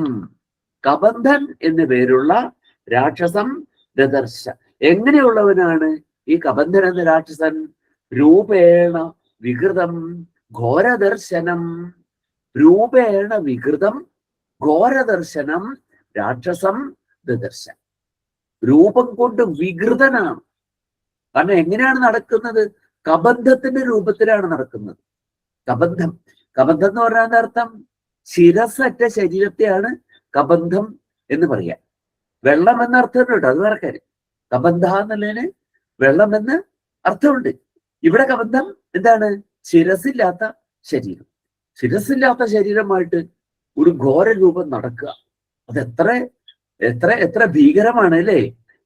ശിരസോട് കൂടി തന്നെ നടന്നാൽ എന്തൊക്കെ പറഞ്ഞാലും അത് കാണാൻ കുറച്ച് സമാധാനമുണ്ട്. ഇത് ശിരസില്ലാണ്ട് നടക്കുന്ന ഒരു രൂപം, അത്യന്തം ഭയാനകമായിട്ടുള്ള ആ രൂപത്തോടു കൂടിയ രാക്ഷസനെ കണ്ടു. അതാണ് വികൃതം. വികൃതമാണ് അല്ലെ? വികൃതം എന്ന് പറഞ്ഞാൽ എന്താണ്? വികാരം വന്നത്, മാറ്റം വന്നത് അല്ലെ? സ്വാഭാവികമായ രൂപമല്ല അത്, അതൊരു മാറ്റം വന്ന രൂപമാണ്. വികാരം എന്ന് പറഞ്ഞാൽ മാറ്റം എന്നാണ് അർത്ഥം അല്ലെ? വികാരം, നമുക്കൊക്കെ വികാരങ്ങൾ ഉണ്ടാവാറില്ലേ? വികാരം എന്ന് പറഞ്ഞാൽ എന്താ അർത്ഥം? നമ്മുടെ മാനസികാവസ്ഥയ്ക്ക് മാറ്റം വരുന്നതിനെയാണ് നമ്മള് വികാരം എന്ന് പറയാം. വികാരങ്ങൾ വരിക നമുക്ക് അല്ലേ? അപ്പൊ നമ്മളോട് ഒരാള് ചോദിക്കുകയാണ്, ഇപ്പൊ കുട്ടികൾ ചോദിക്കുകയാണ്, എന്തെങ്കിലും ഒരു കാര്യം ചോദിച്ചു, കളിക്കാൻ പോക്കോട്ടെ, വേണ്ടടാ മഴ വരുന്നുണ്ട് ഇപ്പൊ കളിക്കാൻ പോണ്ട അല്ലേ? നമ്മൾ ആദ്യം സൗമ്യമായിട്ട് പറഞ്ഞു കളിക്കാൻ പോണ്ട. കുറച്ച് കഴിയുമ്പോ കുട്ടി വീണ്ടും ചോദിച്ചിട്ടുണ്ട്, കളിക്കാൻ പോക്കോട്ടെ, വേണ്ട എന്ന് പറഞ്ഞു അല്ലേ? 3-4 പ്രാവശ്യം എന്താ പറയാ? നിന്നോടല്ല പറഞ്ഞു വേണ്ട എന്ന് അല്ലേ? നമ്മൾ കടോപദേശത്തിൽ കാണുന്നില്ലേ? കടോപദേശത്തിൽ നചികേതസ് അച്ഛനോട് ചോദിച്ചു, ദാദാ കസ്മൈ മാ ദദാസി. കുട്ടി ചോദിച്ചു അല്ലേ? കുട്ടി ചോദിക്കുമ്പോ അച്ഛൻ എന്താണ് ചെയ്യുന്നത്? അച്ഛൻ ധാരാളം പശുക്കളെ ഇങ്ങനെ ദാനം ചെയ്തുകൊണ്ടിരിക്കുകയാണ്. ധാരാളം പശുക്കളെ ദാനം ചെയ്യുന്ന അച്ഛൻ. കുട്ടി നോക്കി എങ്ങനെയുള്ള പശുക്കളെയാണ് അച്ഛൻ ദാനം ചെയ്യുന്നത്? എങ്ങനെയുള്ള പശുക്കളെയാണ് ദാനം ചെയ്യുന്നത്? പീതോദക ജഗ്ധതൃണ ദുഗ്ധദോഹ നിരിന്ദ്രിയാഹ അനന്താ നാമതേ ലോകാഹ താഹ യച്ഛംസ ഗച്ഛതി. കുട്ടി നോക്കി അച്ഛൻ എങ്ങനെയുള്ള പശുക്കളെ ദാനം ചെയ്തു? വാചശ്രവസ് അച്ഛൻ ദാനം ചെയ്യുന്ന പശുക്കളെ നോക്കിയപ്പോ പീതോദക വെള്ളം കുടിച്ച പശുക്കളെയാണ് ദാനം ചെയ്യുന്നത്. വെള്ളം കുടിച്ച പശുക്കളെ എന്ന് പറഞ്ഞാൽ ഇപ്പൊ വെള്ളം കുടിച്ചിട്ട് ദാനം ചെയ്യല്ല. ജീവിതത്തിൽ ഇത്ര വെള്ളം കുടിക്കുമെന്നുണ്ടല്ലോ, ആ വെള്ളം മുഴുവൻ കുടിച്ച പശുക്കളാണ്. ഇനി ഒരു തുള്ളി വെള്ളം ആ പശുക്കൾ കുടിക്കില്ല. അങ്ങനെയുള്ള പശുക്കളെയാണ് കൊടുക്കുക. അതായത് ഇനി ചത്തുപോളോ അങ്ങനെ ജഗ്ധതൃണാഹ, തൃണങ്ങളൊക്കെ തിന്നു കഴിഞ്ഞ പശുക്കള് അല്ലേ? ഓരോന്നിനും ഓരോ ഓരോ റേഷൻ ഉണ്ടല്ലോ അല്ലെ, നമ്മളൊക്കെ ഇത്ര കഴിക്കുന്നുണ്ട്, നമുക്ക് കൊണ്ടുവരുന്ന കണക്കൊക്കെ. അതൊരു പരിധി കൂടുതൽ കഴിച്ചു കഴിയുമ്പോഴാണ് ഡോക്ടർ നമ്മളെ കാണുമ്പോൾ പറയാ എന്താണ്, ഇനി നിങ്ങൾ ഒരു ദിവസം ഒരു തവി ചോറേ കഴിക്കാവൂ, അതിൽ കൂടുതൽ കഴിച്ചാൽ നിങ്ങളുടെ പെട്ടെന്ന് ആയുസെത്തും എന്ന് പറയും. കാരണം എന്താണ്, ഇതിനൊക്കെ ഒരു പരിധിയുണ്ടേ. അപ്പോ എന്താണ്, ജഗ്ദതൃണാഹ, തിന്നാവുന്ന പുല്ല് മുഴുവൻ തിന്നു കഴിഞ്ഞ പശുക്കളെ കൂട്ടി ഈ അച്ഛൻ ദാനം ചെയ്യുന്നത്. ദുഗ്ധദോഹാഹ, കറവ് തീർന്നത്, ഇനി പ്രസവിക്കൂല. നിരിന്ദ്രിയാഹ, ഇന്ദ്രിയനാശം വന്നത്. അതുകൊണ്ട് ഇനി ഗർഭം ധരിക്കാനോ പ്രസവിക്കാനോ പാൽ ചുരത്താനോ ഒന്നും കഴിയാത്ത പശുക്കളെയാണ് ദാനം ചെയ്തത്. ഇതിനെ ദാനം ചെയ്തിട്ട് വല്ല കാര്യമുണ്ടോ? അതുകൊണ്ടാണ് കുട്ടി പറഞ്ഞത് അനന്താനാമതേ ലോകാഹ താഹ ഗച്ഛംസ ഗച്ഛതി. ഇവയെ ദാനം ചെയ്യുന്ന ആൾ സന്തോഷമില്ലാത്ത ലോകങ്ങളെ പ്രാപിക്കുകയുള്ളൂ. അല്ലേ? നാഗത്തെ പ്രാപിക്കാൻ പറ്റില്ല. നാഗം എന്ന് പറഞ്ഞാൽ എന്താണ്? സ്വർഗം. അകമില്ലാത്ത സ്ഥലം, ദുഃഖങ്ങളൊന്നുമില്ലാത്ത സ്ഥലമാണ് സ്വർഗം. അങ്ങനെയുള്ള സ്വർഗപ്രാപ്തി ഉണ്ടാവില്ല. ദുഃഖകരമായ സ്ഥലമേ ഇവർക്ക് കിട്ടുള്ളൂ ഇതിനെ ദാനം ചെയ്യുന്നവർക്ക്. കാരണം കൊണ്ടുപോകുന്നവർക്ക് പോലും ഭാരമാണ് അല്ലേ? പിറ്റേ ദിവസം അതിങ്ങനെ ചാവാൻ തുടങ്ങും, അതിനെ കുറിച്ചിട്ട് മാത്രമേ പണിയുണ്ടാവുള്ളൂ, ഒരു ഭാരമായി തീരും. അപ്പൊ അതുകൊണ്ട് എന്താണ്, നരകം അതുണ്ടാവുള്ളൂ. അകം, ദുഃഖം. നരന്മാർക്ക് അകമായിട്ടുള്ള സ്ഥലം, ദുഃഖകരമായിട്ടുള്ള അവസ്ഥ ഉണ്ടാവുള്ളൂ. അച്ഛാ അതിനെ കൊടുത്തിട്ട് കാര്യമില്ല, കൊടുക്കുക അച്ഛാ, നല്ലതിനെ വേണം ദാനം ചെയ്യാനായിട്ട്. ദാദാ കസ്മൈ മാ ദദാസി, അച്ഛാ എന്നെ അങ്ങ് ആർക്കെങ്കിലും കൊടുക്കുമോ എന്ന് ചോദിക്കുന്നത് ഏറ്റവും പ്രിയപ്പെട്ട ഉത്തരന അല്ലെ? നമുക്ക് ഇഷ്ടപ്പെട്ടതാണ് ദാനം ചെയ്യേണ്ടത്, നമുക്ക് വേണ്ടാത്തതല്ല ദാനം ചെയ്യേണ്ടത് അല്ലേ? അതുകൊണ്ടല്ലേ നമ്മളൊക്കെ ചിലയിടത്തൊക്കെ കാണുന്നില്ലേ, എന്താണ്, മകനെ ബലി കൊടുക്കാൻ പറഞ്ഞൊക്കെ ആയിട്ട് നമ്മൾ കാണുന്നുണ്ട് അല്ലെ? ബൈബിളിൽ കാണുന്നുണ്ട്, ഖുറാനിൽ കാണുന്നുണ്ട്, അങ്ങനെയൊക്കെ. അപ്പോ കുട്ടി ചോദിച്ചു താതാ കസ്മൈ മാ ദദാസി, അച്ഛാ ആർക്കാണ് എന്നെ അച്ഛൻ കൊടുക്കുക? കുട്ടി കഥയില്ലാത്ത കുട്ടിയാണ് എന്ന് വിചാരിച്ച അച്ഛൻ എന്ത് ചെയ്തു? മിണ്ടാതിരുന്നു. കുട്ടി രണ്ടാമത് ചോദിച്ചു താതാ കസ്മൈ മാ ദദാസി, അച്ഛാ എന്നെ ആർക്കാ കൊടുക്കുക? പഞ്ചവാരം ഷഡ്വാരം പൃഷ്ഠവാരം, 5 or 6 പ്രാവശ്യമായി വീട്ടിൽ പെട്ട് കുട്ടി ഇതാ ചോദിക്കുന്നത്. വികാരം വന്നു. ആദ്യം എന്താണ്, സാരമില്ല കുട്ടിയല്ലേ എന്ന് വിചാരിച്ചു. പിന്നെ കുറെ പ്രാവശ്യമായപ്പോ എന്താണ്, അപ്പോഴാണ് മാനസികാവസ്ഥയ്ക്ക് മാറ്റം വന്നു. ആ മാറ്റത്തെയാണ് എന്ത് പറയാ? വികാരം എന്ന് പറയാ. വികാരവിവശനായി പറഞ്ഞു മൃത്യവേത്വാദാമി, മൃത്യവേത്വാദാമി, നിന്നെ ഞാൻ മരണത്തിന് കൊടുക്കും. കാലന് മരണത്തിനാണ് നിന്നെ ഞാൻ കൊടുക്കുന്നത്. അപ്പൊ തന്നെ ഈശ്വരാ എന്താ ഞാൻ പറഞ്ഞത് എന്നായിട്ട്, കുട്ടിയെ മരണത്തിന് കൊടുക്കും എന്നല്ലേ പറഞ്ഞത്? കുട്ടി എന്ത് ചെയ്യാൻ തുടങ്ങി? കുട്ടി അവിടുന്ന് വീണ്ടും ചോദിക്കാൻ തുടങ്ങി താതാ കഥാ മാ മൃത്യവേദാസി, അച്ഛാ എപ്പോഴാണ് എന്നെ മരണത്തിന് കൊടുക്കുക? കുട്ടിയുടെ ചോദ്യം ആ വിധത്തിലായിട്ട് അച്ഛൻ വല്ലാതെ ദുഃഖിച്ചു. നിനക്കുണ്ടായി. അപ്പൊ മാറ്റമാണ്, മാനസികമായിട്ടതായ ആദ്യമുണ്ടായ മാറ്റം, രോഷം, അതെന്താ? അതൊരു വികാരമാണ്, മാറ്റമാണ്. പിന്നെന്താണ്? അത് മാറി ശോകമായി തീർന്നു, അതെന്താണ്? അതൊരു മാറ്റമാണ്. അപ്പൊ ഇങ്ങനെ ഈ മാറ്റം എന്ന് പറയുന്നതിനെയാണ് നമ്മൾ വികാരം എന്ന് പറയുന്നത്. അങ്ങനെ വികാരം വന്നതിനെയാണ് വികൃതം എന്ന് പറയുന്നത്. അപ്പൊ ഇവിടെ എന്തായി? വികൃതം ഘോരദർശനം തം രാക്ഷസം കബന്ധാഖ്യം ദദർശ. കബന്ധൻ എന്നു പേരായ ആ ഘോരദർശനായ രാക്ഷസനെ കണ്ടു. കബന്ധം നാമരൂപേണ വികൃതം ഘോരദർശനം തം നിഹത്യ മഹാബാഹുർ ദദാഹ സ്വർഗദശ്ച സഹ. തം നിഹത്യ, അവനെ നിഹനിച്ച്, ആ രാക്ഷസനെ നിഹനിച്ച്. ഇത് ഇങ്ങനെയുള്ള എന്ത് ചെയ്യാൻ പാടില്ല, ഇങ്ങനെയുള്ള ആളൊന്നും ഇവിടെ നടന്നുകൂടാ. എന്താ ഇത് ഘോരമായിട്ടുള്ളതായ ഈ ദർശനം? ആളുകൾക്ക് സമാധാനമായിട്ട് ജീവിക്കേണ്ട ലോകത്ത് ഇങ്ങനെയുള്ളതിനെയൊക്കെ കണ്ടാൽ എന്താവില്ല? ജീവിതം സുഖകരാവില്ല. തന്നെയല്ല ഇതൊക്കെ ഏത് വിധത്തിലുള്ള ഉപദ്രവം ചെയ്യാന്നറിയില്ല. അതുകൊണ്ട് തം നിഹത്യ തം ജഘാന, അവനെ ഹനിച്ചു. കബന്ധനെ നിഹനിച്ചിട്ട് മഹാബാഹു ദീർഘബാഹുവായ രാമൻ അല്ലെ? മഹാബാഹുവായ രാമൻ തം നിഹത്യ ദദാഹ, നിഹനിച്ച് ദദാഹ, അവിടെ ഇട്ടുപോയില്ല, ദഹിപ്പിച്ചു. അയാളുടെയും അന്ത്യേഷ്ടി നടത്തി. അപ്പോഴെന്തായിരുന്നു? സ്വർഗദശ്ച സഹ, രാമനാൽ നിഗ്രഹിക്കപ്പെട്ട് ദഹിപ്പിക്കപ്പെട്ടപ്പോ കബന്ധൻ സ്വർഗജഗാമ സ്വർഗദശ്ച, അയാൾ സ്വർഗം പ്രാപിക്കുകയും ചെയ്തു. അപ്പൊ അയാൾക്ക് എന്നിട്ടായാലും ദോഷമൊന്നും ഉണ്ടായില്ല. കൊല്ലപ്പെട്ട് രാമനാലാണ് കൊല്ലപ്പെടുന്നത്, സ്വർഗതനായി തീരുകയും ചെയ്തു. സചാസ്യ കഥയാമാസ ശബരീം നാമ ശബരീം ധർമ്മചാരിണീം ശ്രമണാം ധർമ്മനിപുണാം അഭിഗച്ഛേതി രാഘവ. സച മൃത്യുകാലേ, ആ കബന്ധൻ പക്ഷേ മരിക്കാൻ നേരത്ത് അയാളുടെ പ്രാണവിയോഗം വരുന്നതിന് മുൻപ് കബന്ധൻ എന്ത് ചെയ്തു? സച അസ്യ കഥയാമാസ. സച അവനാകട്ടെ, അസ്യ അയാൾ ഇദ്ദേഹത്തിനായിക്കൊണ്ട്, ആർക്കായിക്കൊണ്ട്? രാമനായി കഥയാമാസ, രാമനോട് പറഞ്ഞു. രാമനോട് കഥയാമാസ എന്ന് പറഞ്ഞ കഥിച്ചു, പറഞ്ഞു. എന്താണ് രാമനോട് പറഞ്ഞത്? ശബരീം നാമ ശബരീം ധർമ്മചാരിണീം, ശബരിയായ ധർമ്മചാരിണീം. ദ്വിതീയാണ്. ദ്വിതീയ എന്ന് പറഞ്ഞാല് നമ്മൾ നേരത്തെ പറഞ്ഞാല് ഹിം എന്നൊക്കെ പറയുന്ന പോലെ ശബരീം ധർമ്മചാരിണീം, ധർമ്മചാരിണിയായ ശബരിയെ ശ്രമണാം ധർമ്മനിപുണാം അഭിഗച്ഛേതി രാഘവ. ശ്രമണാം വിശേഷണമാണ് വീണ്ടും വരുന്നത്. ആരെയാണ്? ശബരീം ധർമ്മചാരിണീം ശ്രമണാം ധർമ്മനിപുണാം. ഇതൊക്കെ ശബരിയുടെ വിശേഷണങ്ങളാണ്. ശ്രമണ എന്ന് പറഞ്ഞാൽ എന്താണ്? ശ്രമണ എന്ന് പറഞ്ഞാൽ എന്താണ്? അവിടെ ശ്രമണവൃത്തി എന്ന് പറഞ്ഞാൽ എന്താണ്? ധാർമ്മികരുടെ ജീവിതം, അതായത് സന്യാസ ജീവിതം നയിക്കുന്നവളും ധർമ്മനിപുണയും, ധർമ്മങ്ങളിൽ നിപുണയും. ധർമ്മം എങ്ങനെയാണ്, എന്താണ് ധർമ്മം, ഓരോ കാലത്തും ഓരോ സമയത്തും എന്താണ് ധർമ്മം എന്ന് നന്നായി അറിയുന്നവളാണ് ശബരി. അപ്പോ അവൾ തന്നെ എന്താണ്? സന്യാസിനിയാണ്, ധർമ്മങ്ങൾ അറിയുന്നവളാണ്. അങ്ങനെയുള്ള ശബരീം അഭിഗച്ഛേതി രാഘവ. രാഘവ താം ശബരീം അഭിഗച്ഛ.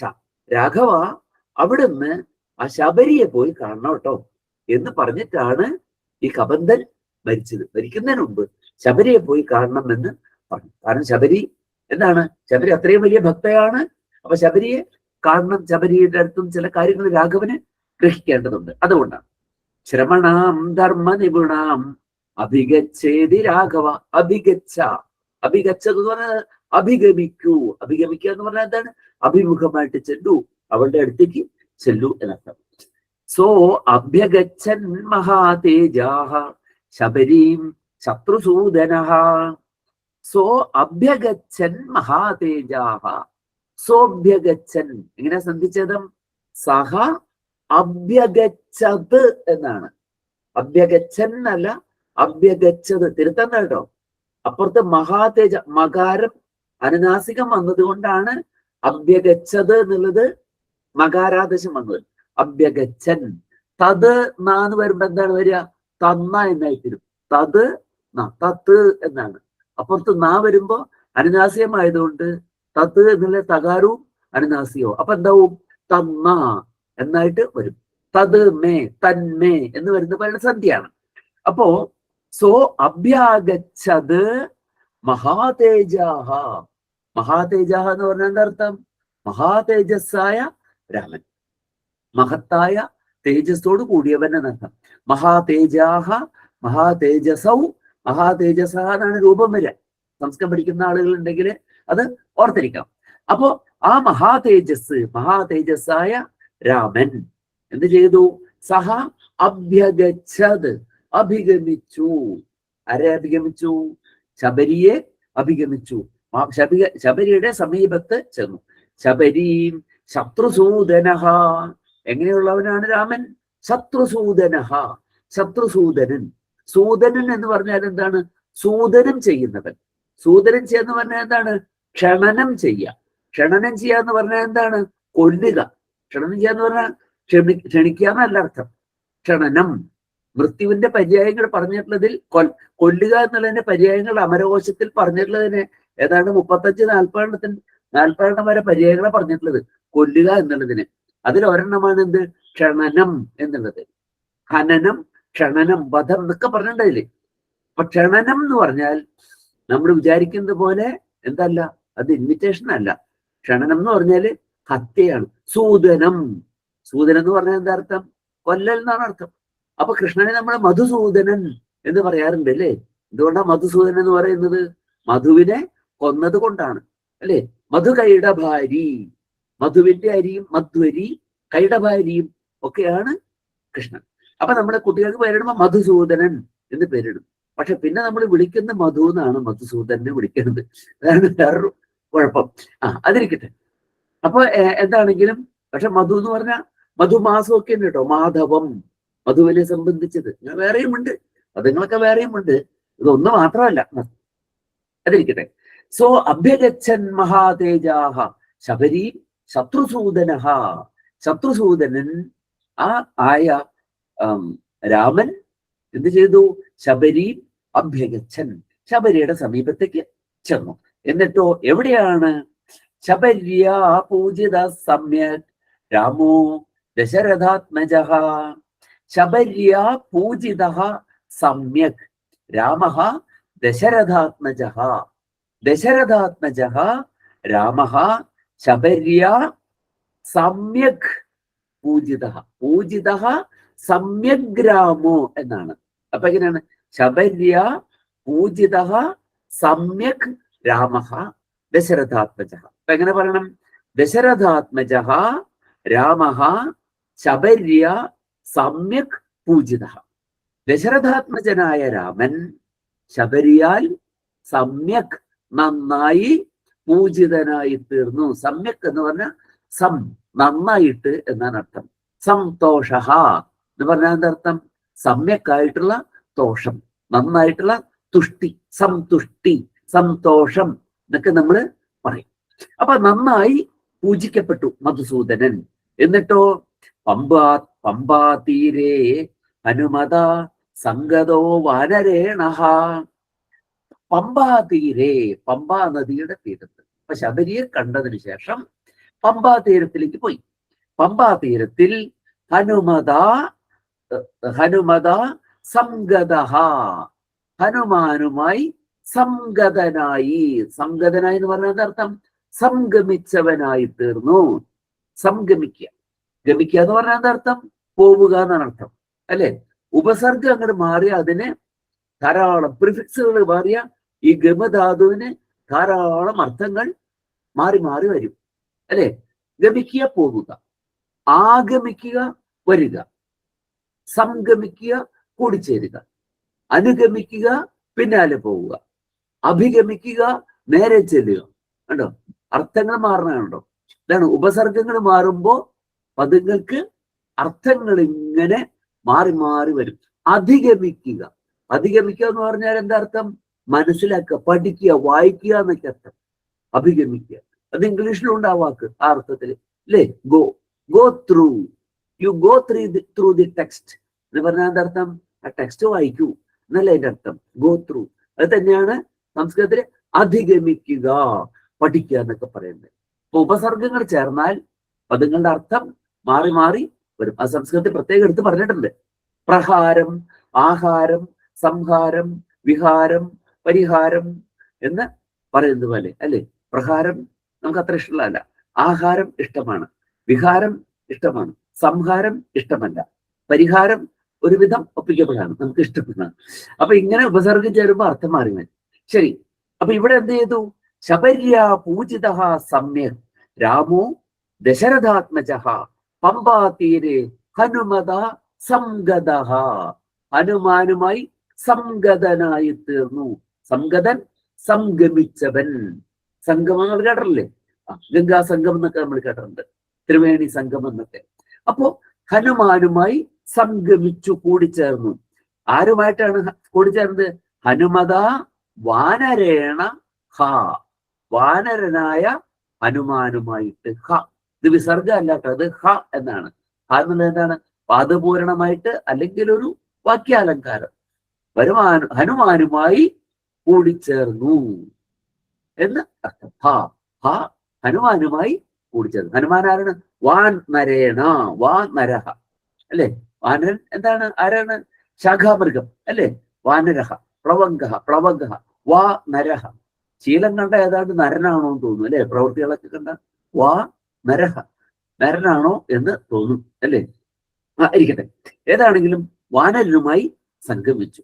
എന്നിട്ടോ സുഗ്രീവായ സർവം ശംസദ് രാമോ മഹാബല. ഹനുമാനുമായി സംഗമിച്ചു. പിന്നെന്താണ്? ഹനുമാനിലൂടെ സുഗ്രീവന്റെ സമീപത്തേക്ക് ചെന്നു.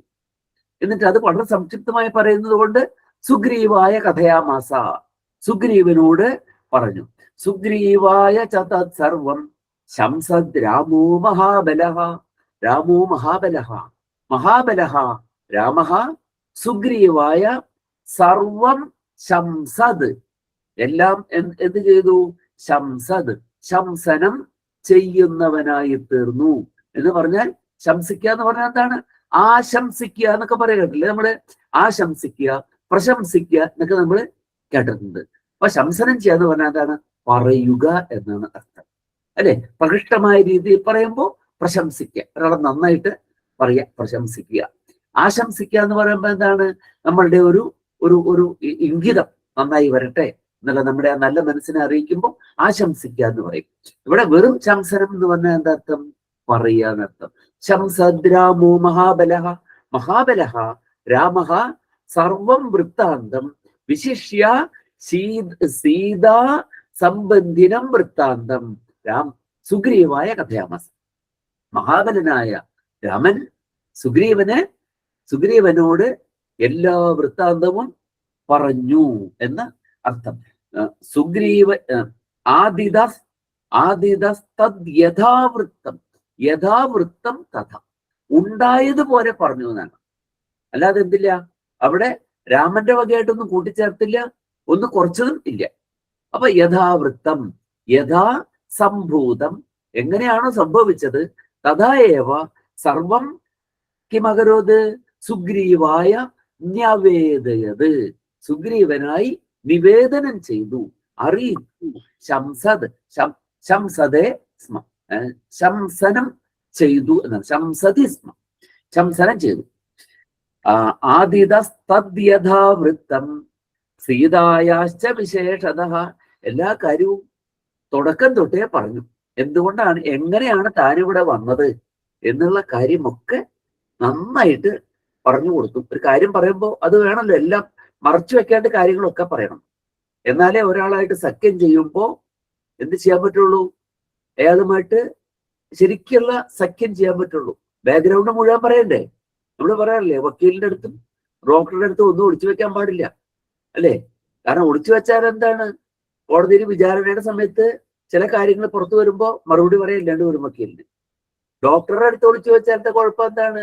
ഡോക്ടർ മരുന്ന് തരും, നമുക്കുള്ള ഒരു രോഗാവസ്ഥ നമ്മളിൽ തന്നെ കിടക്കുന്നതുകൊണ്ട് തരുന്ന ആ മരുന്നുകൊണ്ട് തന്നെ ചിലപ്പോൾ നമ്മൾ എന്താവും, കാലഗതിയെ പ്രാപിക്കും. അതുകൊണ്ട് ഒന്നും ചെയ്യാൻ പറ്റില്ല. ഇതുപോലെ തന്നെയാണ് സുഗ്രീവനോട് എല്ലാ കാര്യവും തുറന്ന് പറഞ്ഞു. കാരണം ഇതൊക്കെ അറിഞ്ഞിട്ട് വേണം സുഗ്രീവനുമായിട്ട് സഖ്യം ചെയ്യാൻ. വിശേഷതഃ മൈഥിലി വൃത്താന്തം വിശേഷതഃ ന്യവേദയ, മൈഥിലി വൃത്താന്തം വിശേഷമായിട്ടും പറഞ്ഞു. കാരണം എന്താണ്, അതുമായി ബന്ധപ്പെട്ട സഖ്യമാണ് ചെയ്യേണ്ടത്. അപ്പൊ അതുകൊണ്ട് ആദിതസ്തദ്യഥാവൃത്തം സീതായാശ്ച വിശേഷതഃ, എല്ലാ വൃത്താന്തവും സാമാന്യമായും സീതാവൃത്താന്തം വിശേഷമായിട്ടും പറഞ്ഞു. സാമാന്യവും വിശേഷവും, വിശേഷമായിട്ട് സീതാവൃത്താന്തം പറഞ്ഞു. സുഗ്രീവശ്ചാപി തത്സർവം ശ്രുത്വാ രാമസ്യ വാനരഃ, സുഗ്രീവഃ വാനരഃ ച അഭി, സുഗ്രീവശ്ച വാനരഃ, വാനരഃ എന്ന പാദത്തിന്റെ ആ അർത്ഥത്തിന്റെ അവസാനം പറഞ്ഞിട്ടുള്ളത്. പക്ഷെ അത് സുഗ്രീവഃ എന്നുള്ള വിശേഷണ. സുഗ്രീവഃ വാനരഃ ച അഭി, സുഗ്രീവൻ വാനരനായ സുഗ്രീവനും എന്നർത്ഥം. സുഗ്രീവശ്ച അഭി, വാനരഃ സുഗ്രീവശ്ച അഭി, വാനരനായ സുഗ്രീവനും. അപ്പോ വാനരനാണ് സുഗ്രീവൻ. സുഗ്രീവനും എന്ത് ചെയ്തു? തത്സർവം ശ്രുത്വാ, തത്സർവം ശ്രുത്വ, രാമസ്യ തത് സർവം ശ്രുത്വ, രാമസ്യ രാമന്റെ തത്കഥിതം, രാമന്റെ ആ പറയപ്പെട്ട വൃത്താന്തം സർവം ശ്രുത്വ എന്നർത്ഥം. ശ്രുത്വ എന്ന് പറഞ്ഞാൽ എന്താണ്? കേട്ടിട്ട്. കുതാന്തം അവ്യ എന്ന് പറയും സംസ്കൃതത്തിലെ. അർത്ഥം എന്താണ്? അങ്ങനെ ചെയ്തിട്ട് എന്നാണ് വരിക. ശ്രുത്വ കേട്ടിട്ട്, ഉക്കുത്വ പറഞ്ഞിട്ട്, ദൃഷ്ട്വ കണ്ടിട്ട്, അങ്ങനെയൊക്കെയാണ്. ശ്രുത്വ കേട്ടിട്ട്, രാമൻ പറഞ്ഞത് മുഴുവൻ കേട്ടിട്ട്. സുഗ്രീവശ്ചാപി തത് സർവം ശ്രുത്വാ രാമസ്യ വാനരഃ ചകാര സഖ്യം രാമേണ പ്രീതശ്ചൈവാഗ്നി സാക്ഷികം. കാര്യമല്ല ചെയ്തത്.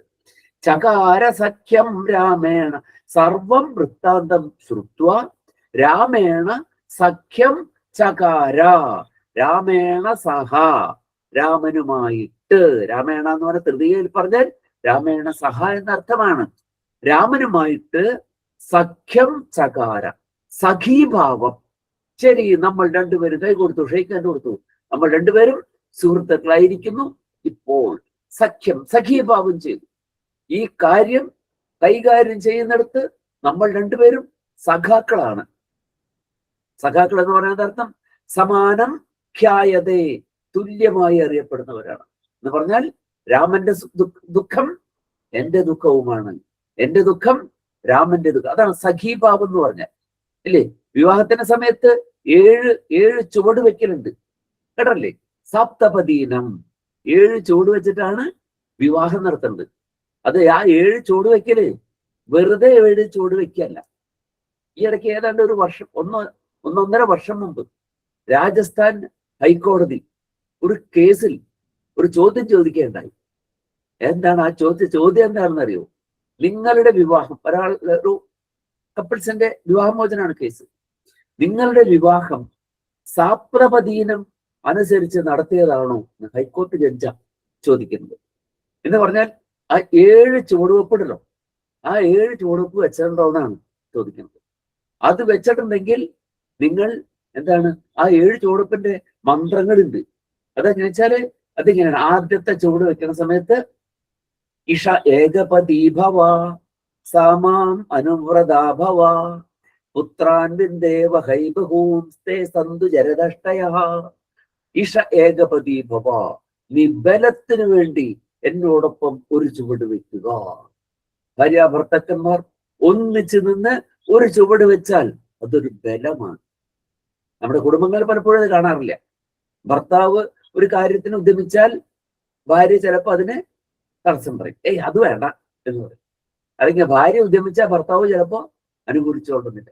പക്ഷെ രണ്ടുപേരും ചേർന്ന് ഒരു ചുവട് വെച്ചാൽ ഇഷേ ഏകപതി ഭവ, അതെന്തിനു വേണ്ടിയാണ്? അത് ബലത്തിനുള്ള ചുവടുവെപ്പാണ്. ഇഷ ഏകപതി ഭവ സാമാം അനുവ്രതാഭവ, ആ നീ എന്നോട് ഒപ്പം അനുവ്രതയാകൂ, എന്നോടൊപ്പം തന്നെ സഞ്ചരിക്കുന്നവളാവൂ, എന്നെ അനുഗമിക്കുന്നവളാവൂ. പുത്രാൻ വിന്ദേവ ഹൈബഹൂൻ, നമുക്ക് ധാരാളം മക്കൾ ഉണ്ടാകട്ടെ. അന്ന് ധാരാളം മക്കൾ ഉണ്ടാവും. ഇന്നും ആ കാലത്തിലേക്ക് വന്നു നമ്മൾ കേട്ടോ. ഇന്നിപ്പോ മക്കൾ 1, 2 നിർത്തണ്ട, കൂടുതൽ മക്കൾ ഉണ്ടാവട്ടെ എന്ന് പറയേണ്ട കാലത്തിലേക്ക് എത്തിപ്പോ. അല്ലെങ്കിൽ അടുത്ത കാലം തന്നെ കേരളം എന്താവും? വൃദ്ധന്മാര് മാത്രമുള്ള സ്ഥലമായിട്ട് മാറും.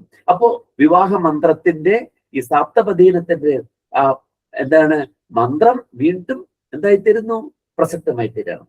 പുത്രാൻ വിന്ദേവ ഹൈബഹൂൻ തേ സന്തു ജരദഷ്ടയഃ, ആ മക്കളെല്ലാവരും പുരുഷായുസോളം ജീവിക്കുന്നവരാവട്ടെ, വാർദ്ധക്യത്തോളവും ജീവിക്കുന്നവരാകട്ടെ. ഇതാണ് ആ മന്ത്രം. എന്താണ്? ഇഷ ഏകപദീഭവ സാമാം അനുവ്രതാഭവ പുത്രാൻ വിന്ദേവ ഹൈബഹൂൻ തേ സന്തു ജരദഷ്ടയഃ. ഇനി ഊർജേ ദ്വിപദീഭവ, നീ എന്നോടൊപ്പം രണ്ടാമത്തെ ചുവട് വയ്ക്കൂ. ഇതിനു വേണ്ടിയിട്ടാണ് ഊർജേ, ഊർജത്തിനായിക്കൊണ്ട്. ബലം മാത്രം ഉണ്ടായാൽ പോരാ, എന്ത് വേണം? ഊർജവും കൂടെ വേണം, അല്ലേ? ശക്തി, കരുത്ത് മാത്രം പോരാ, ഊർജവും വേണ്ടേ? നമ്മൾ കണ്ടിട്ടില്ലേ? നമ്മളിപ്പോ എന്താണ്, നമ്മളിങ്ങനെ പല തരത്തിൽ ഇടിച്ചു നിരത്തൊക്കെ ചെയ്യുന്ന നമ്മുടെ JCB ഒക്കെ കാണാറുണ്ട്. JCBയുടെ കൈക്കെത്തുന്നുണ്ട്, നല്ല ബലമുണ്ട് അതിനെ. പക്ഷെ പ്രവർത്തിക്കുന്ന എന്ത് വേണം? ഊർജം വേണം, അല്ലേ? അതുകൊണ്ടാണ് ഡീസലൊക്കെ ഉപയോഗിച്ചത് പ്രവർത്തിക്കുന്നത്. ഊർജേധിപദീഭവ, ഊർജത്തിനായി നീ എന്നോടൊപ്പം നിൽക്കുക, അല്ലേ? ഭർത്താവ് ഒരു കാര്യം ചെയ്യുമ്പോ തന്റെ ഭാര്യയും തന്നോടൊപ്പം ഉണ്ടെങ്കിൽ അതൊരു ഊർജം തന്നെയാണ്. അല്ലെങ്കിൽ ഭാര്യ ഒരു കാര്യം ചെയ്യാണ്, ഭർത്താവ് പറയണം ധൈര്യമായിട്ട് അറിയിക്കോളൂ, ഞാനും ഉണ്ട് ഒപ്പം എന്ന് പറഞ്ഞാൽ അതൊരു ഊർജമാണ്. അതാണ് രണ്ടാമത്തെ മന്ത്രം. രണ്ടാമത്തെ ചുവട് വെക്കുമ്പോ ഊർജേ ദ്വിപദീ ഭവ. ബാക്കിയുള്ളത് നേരത്തെ മന്ത്രം പോലെ തന്നെയാണ്. സാമാം അനുവ്രതാ ഭവ പുത്രാൻ ബിന്ദേവ ഹൈബകൂൻ തേ സന്തു ജരദഷ്ടയഃ. ഇനി മയോഭവ്യായ ത്രിപദീ ഭവ. മയോഭവ്യായ, നമ്മുടെ ജീവിതത്തിൽ എന്തുണ്ടാകണം? ഐശ്വര്യങ്ങൾ ഉണ്ടാവണം. അതിനെന്നോടൊപ്പം നീ എന്താണ്? നീ എന്നോടൊപ്പം മയോഭവ്യായ, സുഖത്തിന് വേണ്ടി എന്നോടൊപ്പം മൂന്നാമത്തെ ചുവട് വെക്കുക. വീണ്ടും എന്താണ്? സാമാമനുവ്രത, അതിൽ മാറ്റമില്ല. പിന്നെന്താണ്? രായസ്പോഷായ ചതുഷ്പദീ ഭവ. രായസ്പോഷായ, രൈഹി എന്ന് പറഞ്ഞ റിച്ച്നെസ്, സമ്പത്ത്. നമുക്ക് സമ്പത്ത് ഉണ്ടാവുന്നതിന് വേണ്ടി നീ എന്നോടൊപ്പം ഉണ്ടാവുക. ഭാര്യയും ഭർത്താവും ഒന്നിച്ചു നിന്ന് പ്രവൃത്തികളിൽ ഏർപ്പെട്ടാൽ എന്താണ്? സമ്പത്ത് ഉണ്ടാകും, അല്ലെ? ഭർത്താവ് ജോലി ചെയ്യുന്നു, കൊണ്ടുവരുന്നു. ആരെയാണ് ഏൽപ്പിക്കേണ്ടത്? ഭാര്യയാണ്. സമ്പത്ത് സൂക്ഷിക്കാനുള്ള ആള് ഭാര്യയാണ് കേട്ടോ. ഭാര്യകൾ അധികാരങ്ങളൊക്കെ പറയുന്നുണ്ട്. അതിന്റെയൊക്കെ വെളിച്ചത്തിലാണ് സ്ത്രീ സ്വാതന്ത്ര്യം അർഹത എന്ന് പറഞ്ഞിട്ടുള്ളത് കേട്ടോ. അത് സ്ത്രീ എന്താണ്? പരതന്ത്രയായിരിക്കണമെന്നല്ല അതിന്റെ അർത്ഥം. അതിന്റെ അർത്ഥം വലുതാണ്. അതൊരിക്കലും സ്ത്രീക്ക് വിരുദ്ധമായിട്ടുള്ളതല്ല. സ്ത്രീക്ക് എല്ലാ അവകാശങ്ങളും അടിവരയിട്ട് ഉറപ്പിച്ച ഒരു വിധിയാണ് സ്ത്രീ സ്വാതന്ത്ര്യം അർഹതകൾ. പറയണമെങ്കിൽ ഇന്നിപ്പോ ഈ സമയം തന്നെ കിട്ടിയാലും മതിയാവില്ല. ഇനി 1 മണിക്കൂർ കിട്ടിയാൽ പറഞ്ഞു തീരില്ല. അതുകൊണ്ട് നമുക്ക് അതിലേക്ക് പോണ്ട. അപ്പോ എന്താണ്? രായസ്പോഷായ ചതുഷ്പദീ പ്രജാഭ്യ പഞ്ചപദീ ഭവ. പ്രജകൾക്കായി നമുക്ക് സന്തതികൾ ഉണ്ടാകുന്ന, പ്രജ എന്ന് പറഞ്ഞ സന്തതിയാണ്. പ്രജകൾക്ക് വേണ്ടി നീ എന്നോടൊപ്പം നിൽക്കുക. എന്നോടൊപ്പം 5ാമത്തെ ചുവട് വയ്ക്കുക. ഋതുഭ്യ ഷഡ്പദീ ഭവ. ഋതുക്കൾക്കായി 6ാമത്തെ ചുവട് വയ്ക്കുക. സഖാ സപ്തപദീ ഭവ. സഖാ, സഖിത്വം, നമ്മൾ തമ്മിൽ സഖിത്വത്തിനായി സപ്തപദീ ഭവ. 7ാമത്തെ ചുവട് വയ്ക്കുക. 7ാമത്തെ ചുവട് വെച്ചാൽ ഭാര്യയും ഭർത്താവും ഒപ്പമാണ്, സഖാക്കളാണ് അവർ എന്നർത്ഥം. സഖാവ് എന്ന് പറഞ്ഞാൽ എൻജോയ് യൂണിയനിൽ ചേരണമെന്നല്ല അതിന്റെ അർത്ഥം. എന്താണ്? അവർ തമ്മിൽ എന്തായിരിക്കുന്നു? ഒപ്പമാണ്, അല്ലേ? നമ്മുടെ എന്താണ്? ഭാര്യ ചിലപ്പോ ഭർത്താവിനേക്കാൾ പ്രായം കുറവായിരിക്കും, അല്ലേ?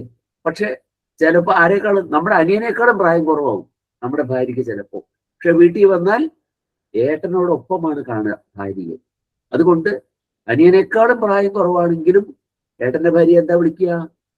ചേച്ചിന്നാ വിളിക്കുക, അല്ലെങ്കിൽ ചേർത്തിയമ്മാന്ന്, അങ്ങനെയൊക്കെയാണ് വിളിക്കുക. ബഹുമാന സൂചകമായിട്ട് ചേട്ടന്റെ അതേ എന്താണ് നിലയാണ് ആർക്ക്? ഈ ചേട്ടന്റെ പത്നിക്ക്. ഭാര്യയുടെ വീട്ടിൽ ചെന്നാലോ? ഭാര്യയുടെ വീട്ടിൽ ചെന്നാൽ എന്താണ്? ഭാര്യ ഏത് നിലയ്ക്കാണോ കാണുന്നത്, അവിടെ ഭാര്യയുടെ ചേട്ടൻ എന്ത് ചെയ്യും? നമ്മളെ അനിയനായിട്ട് കാണുള്ളൂ. ചിലപ്പോൾ അയാളെക്കാളും പ്രായം നമുക്കുണ്ടാവും, പക്ഷെ എന്തായിട്ടേ കാണുള്ളൂ? അനിയനായിട്ട് കാണുള്ളൂ. അതെന്താണ്? സഖാ സപ്തപദീ ഭവ. രണ്ടുപേരും എന്താണ്? ഒരേ നിലയിൽ ഉള്ളവരാണ്. വലിയ അർത്ഥവത്താണ് അത്. നമ്മൾ മറക്കാൻ പാടില്ല. അതുകൊണ്ടാണ് അത് പറഞ്ഞത്. നമുക്ക് രാമായണം തന്നെ പറഞ്ഞു തീർക്കാൻ നേരമില്ല. പക്ഷെ അത് പറഞ്ഞത് എന്താണ്? നമ്മുടെ ആ സംസ്കാരങ്ങളുടെ മഹത്വം നമ്മൾ അറിഞ്ഞിരിക്കണം. ഭാര്യ ഒരിക്കലും ആരല്ല? അടിമയല്ല, താഴെയല്ല, നമ്മളോടൊപ്പമാണ്. അവളുടെ ആ നില എന്ന് നമ്മൾ ഓർക്കാൻ വേണ്ടി പറഞ്ഞത് മാത്രമേ ഉള്ളൂ. അപ്പൊ ഇവിടെ സഖ്യം എന്ന് പറഞ്ഞാൽ ഇത് തന്നെയാണ്. സഖ്യം എന്ന് പറഞ്ഞാൽ എന്ത് മാത്രമല്ല, നോട്ട് മിയർലി എ ട്രീറ്റി. അവർ തമ്മിലുണ്ടാക്കുന്ന വെറും ഒരു ഇതല്ല, ഒരു കരാറല്ല സഖ്യം എന്ന്. ഒപ്പമായിട്ട് കാണാം. അതായത് രാമന്റെ ദുഃഖം ആരുടെ ദുഃഖമാണ്? സുഗ്രീവന്റെ ദുഃഖമാണ്. അതിൽ അവർ രണ്ടുപേരും ഒപ്പമാണെന്നാണ് അതിന്റെ അർത്ഥം. അങ്ങനെയാണ് ഈ പദങ്ങൾ, ഓരോ പദവും നാം ഉപേക്ഷിച്ചാൽ, ഉപേക്ഷിക്കുക എന്ന് പറഞ്ഞാൽ എന്താ അർത്ഥം? അടുത്ത് വീക്ഷിക്കുക, അടുത്ത് നോക്കുക എന്നർത്ഥം ഉപേക്ഷിക്കുക എന്ന് പറഞ്ഞാൽ. അല്ലാണ്ട് എന്തല്ല, കളയുക എന്നല്ല ഇതിനർത്ഥം. അപ്പോ പദങ്ങളെ ഉപേക്ഷിച്ചാൽ എന്തുണ്ടാകും? ഈ സംസ്കൃതത്തിൽ ഒരു വ്യാകരണ ഗ്രന്ഥമല്ല, നിഘണ്ടുണ്ട്. ഒരുപക്ഷെ ലോകത്തിലെ തന്നെ ആദ്യത്തെ നിഘണ്ടുവാണ് സംസ്കൃതത്തിലുള്ള നിരുക്തം. ആ നിരുക്തം എഴുതിയ ആളാരാണ്? യാസ്കൻ. ആ യാസ്കൻ നിരുക്തം എഴുതിയപ്പോ അദ്ദേഹം പറയുന്നുണ്ട് അതിന്റെ ലക്ഷ്യം എന്താണ്, എന്തിനു വേണ്ടിയിട്ടാണ് ഇത് എഴുതുന്നത്. പദങ്ങൾ ഉച്ചാവചേഷു അർത്ഥേഷു നിബന്ധന്തി. ഉയർന്നതും താഴ്ന്നതുമായ അർത്ഥങ്ങളിൽ വീണു പോകുന്നു. തസ്മാത് തത് ഉപേക്ഷ്യം. അതുകൊണ്ട് പദങ്ങളെ ഉപേക്ഷിക്കണം. പിന്നെ എന്തിനാണ് ഈ പദങ്ങളുടെ അർത്ഥം പറയാൻ വേണ്ടിയിട്ട് ഈ നിരുക്തം എഴുതിയ അദ്ദേഹം?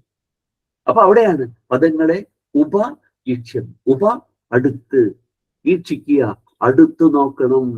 A close observation is inevitable to determine the meaning of words. വാക്കുകളുടെ ശരിയായ അർത്ഥം നിശ്ചയിക്കാൻ അവയെ അടുത്തു നോക്കണം എന്നാണ് അർത്ഥം. ഇതുപോലെയാണ് ഈ പദങ്ങളെയും നമ്മൾ അടുത്ത് നോക്കണം. അപ്പൊ സഖ്യം ചെയ്തു എന്ന് പറഞ്ഞാൽ അതിന്റെ അർത്ഥം എന്തല്ല, അവർ തമ്മിൽ ധാരണയിലെത്തിയതല്ല, ധാരണയിൽ തന്നെയാണ് എത്തുന്നത്. പക്ഷെ അത് എത്ര തീവ്രമാണ് എന്നാണ് ഓർക്കേണ്ടത്. സഖ്യം എന്നാണ് അവിടെ പറഞ്ഞത്. ആയിക്കോട്ടെ. ചകാര സഖ്യം രാമേണ പ്രീതശ്ചൈവ അഗ്നിസാക്ഷികം. ആ സഖ്യത്തിന് സാക്ഷി ആരാണ്? അഗ്നി. അഗ്നി എന്താണ്? സർവകർമ്മ സാക്ഷിയാണ്. സർവകർമ്മ സാക്ഷി അല്ലേ? സർവകർമ്മ സാക്ഷികളുണ്ട്. ആരൊക്കെയാ? ഒന്നു മാത്രമൊന്നല്ല, സർവകർമ്മ സാക്ഷികള് പലരുണ്ട്. ആദിത്യചന്ദ്രവും അനിലോനലശ്ച ദ്യൗർഭൂമിരാപോ ഹൃദയം യമശ്ച അഹശ്ച രാത്രിശ്ച ഉഭേച്ച സന്ധി ധർമ്മശ്ച ജാനാതി നരസ്യ വൃത്തം. ആരൊക്കെയാണ്? ആദിത്യചന്ദ്രവും, ആദിത്യൻ സൂര്യൻ, ചന്ദ്രൻ. അനിലോനലശ്ച, അനിലൻ വായു, അനലഹ അഗ്നി, അനിലോനലശ്ച ദ്യൗഹു ആകാശം, ഭൂമിഹി ഭൂമി, ദ്യൗർഭൂമിഹി ആപഹ ജലം, ഹൃദയം ഹൃദയം, യമഹ യമധർമ്മൻ. ആദിത്യചന്ദ്രാവനിലോനലശ്ച ദ്യൗർഭൂമിരാപോ ഹൃദയം യമശ്ച യമൻ ധർമ്മദേവൻ യമധർമ്മൻ. അഹശ്ച പകൽ, രാത്രിശ്ച ഉഭേച്ച സന്ധ്യേ. ഏതാണ് രണ്ട് സന്ധ്യകള്? സായാഹ്ന സന്ധ്യയും ഉഷസന്ധ്യയും സായാഹ്ന സന്ധ്യയും. ഉഷസ്സിലെ സന്ധ്യ, പിന്നെന്താണ്? പ്രദോഷ സന്ധ്യ. ധർമ്മശ്ച, പിന്നെ ധർമ്മവും.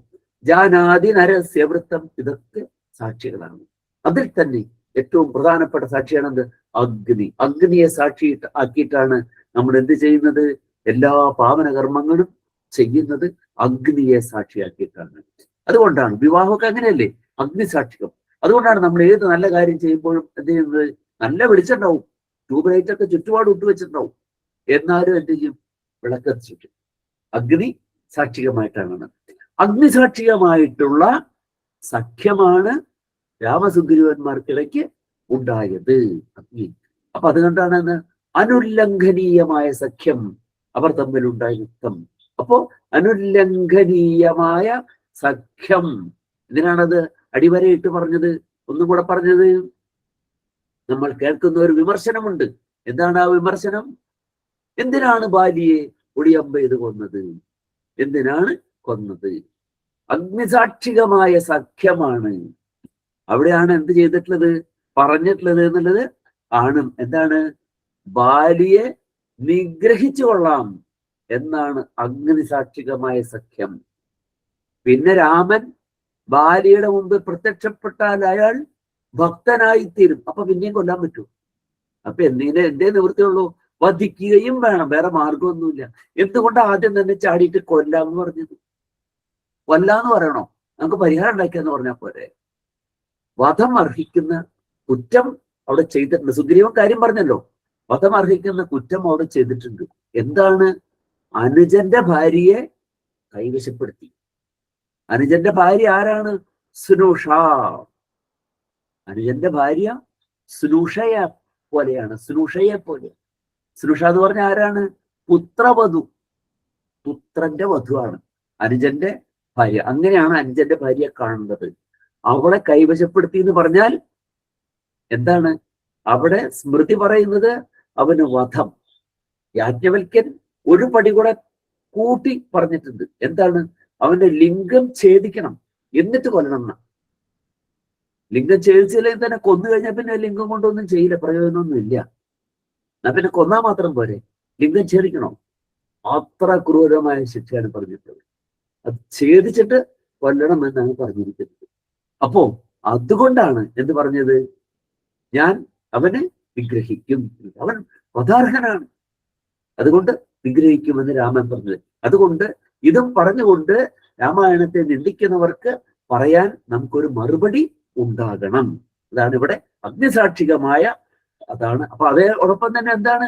അതിന്റെ പിന്നിൽ അനുല്ലംഘനീയമായ സ്മൃതി നിയമം ഉണ്ട്. അത് നമ്മുടെയൊക്കെ കുടുംബങ്ങൾ സമാധാനപൂർണമായി മുന്നോട്ട് കൊണ്ടുപോകുന്നതിനുള്ള വലിയ നിയമവുമാണ്. അത് ഓർത്തിരുന്നു കൊള്ളണം. ചകാര സഖ്യം രാമേണ പ്രീതശ്ചൈവാഗ്നിസാക്ഷികം തതോ വാനരരാജേന വൈരാനുകഥനം പ്രതി. തതഹ വാനരരാജേന. ആരാ വാനരരാജൻ? ഇവിടെ വാനരരാജനുമായിട്ടുള്ള വൈരം. വാനരരാജൻ ആരാണ്? ബാലി. ബാലിയുടെ അനുജനാണ് സുഗ്രീവൻ. തതഹ വാനരരാജേന വൈരാനുകഥനം പ്രതി. വൈരം, എങ്ങനെയാണ് ജ്യേഷ്ഠനുമായി എന്താണ് വൈരാഗ്യം വന്നത് എന്നുള്ള കാര്യവും അവിടെ പറഞ്ഞു. ഇനി അതും എന്ത് ചെയ്തു? വൈരാനുകഥനം പ്രതി, അനുകഥനത്തെ പ്രതി സഖ്യം ചെയ്തു. രാമായ ആവേദിതം സർവം, സർവം രാമായ ആവേദിതം, അതെല്ലാം തന്നെ രാമനായിക്കൊണ്ട് പറഞ്ഞു കൊടുത്തു, ആവേദനം ചെയ്തു. പ്രണയാത് ദുഃഖിതേന ച, ദുഃഖിതേന സുഗ്രീവേണ, പ്രണയാത് സർവം രാമായ ആവേദിതം. രാമനോട് വലിയ സ്നേഹം വന്നാൽ പിന്നെ എന്താണ്? ഇനി ഒന്നും ഒളിച്ചു വെക്കാനില്ല. എന്റെ സ്ഥിതി ഇതാണ്. ഞാൻ വെറുതെ ഈ ഋഷ്യമുഖപർവ്വത്തിൽ കയറിയിരിക്കൊന്നും അല്ല. അതിദുസ്സഹമായ വേദന എന്റെ മനസ്സിലുണ്ട്. അതുകൊണ്ട് അങ്ങനെയാണ് നമ്മൾ ഒരാളോട് ഒരു വിശ്വാസം വന്നു കഴിഞ്ഞാലാണ് നമ്മുടെ എല്ലാ രഹസ്യങ്ങളും അവിടെ തുറന്നു പറയുക, അല്ലെ? ചില ആളുകൾക്ക് പെട്ടെന്ന് ഈ വിശ്വാസം വരും. അതെപ്പോഴാണ്? ഒരു 2:30 ചെല്ലുമ്പോ, സന്ധ്യ ആകുമ്പോ 2:30 ചെന്നാൽ എല്ലാ രഹസ്യങ്ങളും വിളിച്ചു പറയും. അങ്ങനെയുള്ള ആളുകൾ ഉണ്ട്. അതിരിക്കട്ടെ. അപ്പൊ എന്താണ് ഇവിടെ? രാമനോട് എല്ലാം തുറന്നു പറഞ്ഞു എന്നർത്ഥം. ദുഃഖിതേനച്ച, ദുഃഖിതനായിട്ട് രാമനോട് എല്ലാം പറഞ്ഞു. പ്രതിജ്ഞാതം ച രാമേണ തഥാ ബാലിവധം പ്രതി. കണ്ടോ? പ്രതിജ്ഞാതം ച രാമേണ, പ്രതിജ്ഞാതമായി തീർന്നു രാമനാൽ. എന്താണ്? തഥാ ബാലിവധം പ്രതി. അപ്പോൾ ബാലിവധത്തെ പ്രതി രാമൻ അപ്പോൾ എന്ത് ചെയ്തു? ബാലിവധം പ്രതിജ്ഞാതമായി, പ്രതിജ്ഞാതം പ്രതിജ്ഞ ചെയ്യപ്പെട്ടതായി എന്നർത്ഥം. ഇനി അപ്പോൾ എന്ത് ചെയ്തു? ബാലിനശ്ചബലം തത്ര കഥയാമാസ വാനരഹ. ബാലിയെ കൊന്നുകൊള്ളാമെന്ന് പറഞ്ഞു. പറഞ്ഞപ്പോ സുഗ്രീവൻ പറഞ്ഞു, ബാലിനഹ വധം തസ്മൈ, ബാലിനഹ ബലം തസ്മൈ കഥയാമാസ. ബാലി നിങ്ങൾ വിചാരിച്ച ആളല്ല കേട്ടോ. ബാലിയുടെ ബലം അതീവ ഘോരമാണ്, വലിയ ബലശാലിയാണ്. വിചാരിച്ച പോലെ ബാലിയെ കൊല്ലാൻ പറ്റില്ല എന്ന് പറഞ്ഞു. സുഗ്രീവ ശങ്കിതശ്ചാസീത് നിത്യം വീര്യേണ രാഘവേ. അതുകൊണ്ട് സുഗ്രീവ ശങ്കിതശ്ച ആസീത് നിത്യം, എന്താണ്? വീര്യേണ രാഘവേ, രാഘവന്റെ വീര്യത്തിൽ സുഗ്രീവന് ശങ്കയുണ്ടായിരുന്നു. കാരണം രാഘവന്റെ വീര്യം സുഗ്രീവന് അറിയില്ല, ഭാര്യയുടെ വീര്യം അറിയാം. അതുകൊണ്ട് എന്താണ്? ഇദ്ദേഹത്തിന് ഇത് പറ്റുമാവോ എന്നുള്ള ശങ്ക സുഗ്രീവനുണ്ടായി. ആ ശങ്ക അങ്ങോട്ട് തീർത്തു കൊടുത്ത് രാമൻ എന്താണ് ചെയ്ത്? രാഘവ പ്രത്യയാർത്ഥം തുന്ദുബേ കായമുത്തമം ദർശയാമാസ സുഗ്രീവോ മഹാപർവത സന്നിഭം. അത് എന്ത് ചെയ്തു? ഇതും കൂടെ പറഞ്ഞിട്ട് നിർത്താട്ടെ. നമുക്ക് 8:02 നമുക്ക് ഉടനെ നിർത്താം. ഇതും കൂടെ രാഘവ പ്രത്യയാർത്ഥം തുന്ദുബേ കായമുത്തമം. രാഘവന് പ്രത്യയം വരുത്തുന്നതിന് വേണ്ടിയിട്ട് എന്താണ്? ഒരു വിശ്വാസം, രാമനിൽ നിന്ന് ഒരു വിശ്വാസം കിട്ടണം. അതിനു വേണ്ടിയിട്ട് ഒരു ഷുവർട്ടി വേണ്ടേ? അതിനു വേണ്ടിയിട്ട് സുഗ്രീവൻ എന്ത് ചെയ്തു? ദുന്ദുഭേഹേ കായമുത്തമം, കൊല്ലപ്പെട്ട് കിടന്ന ദുന്ദുബിയുടെ ശരീരം കാണിച്ചു കൊടുത്തു. ദർശയാമാസ സുഗ്രീവോ മഹാപർവത സന്നിഭം. ദുന്ദുബി എന്ന അസുരന്റെ മഹാപർവ്വതം പോലെയുള്ള ശരീരം രാമനെ കാട്ടിക്കൊടുത്തു സുഗ്രീവൻ. രാമൻ എന്താണ് ചെയ്തത്? ഇതും കൂടെ പറഞ്ഞു നിർത്താം. ഉത്സ്മയിത്വാ മഹാബാഹു പ്രേക്ഷ്യ ചാസ്തി മഹാബലഃ പദാങ്കുഷ്ടേന ചിക്ഷേപ സമ്പൂർണം ദശയോജനം. അപ്പോൾ ഉത്സ്മയിത്വ, സ്മയിപ്പിക്കുക എന്ന് പറഞ്ഞാൽ എന്താണ്? വിസ്മയം ഉണ്ടാക്കുക, അത്ഭുതപ്പെടുത്തുക. അതിശയിക്കുകയല്ല, അത്ഭുതപ്പെടുക. അതിശയിക്കുക എന്ന് പറഞ്ഞാൽ അത്ഭുതമല്ല കേട്ടോ. അതിശയിക്കൽ അത്ഭുതമല്ല, വിസ്മയമല്ല. അതിശയിക്കുക എന്ന് പറഞ്ഞാൽ മറികടക്കുക എന്നാണ് അർത്ഥം.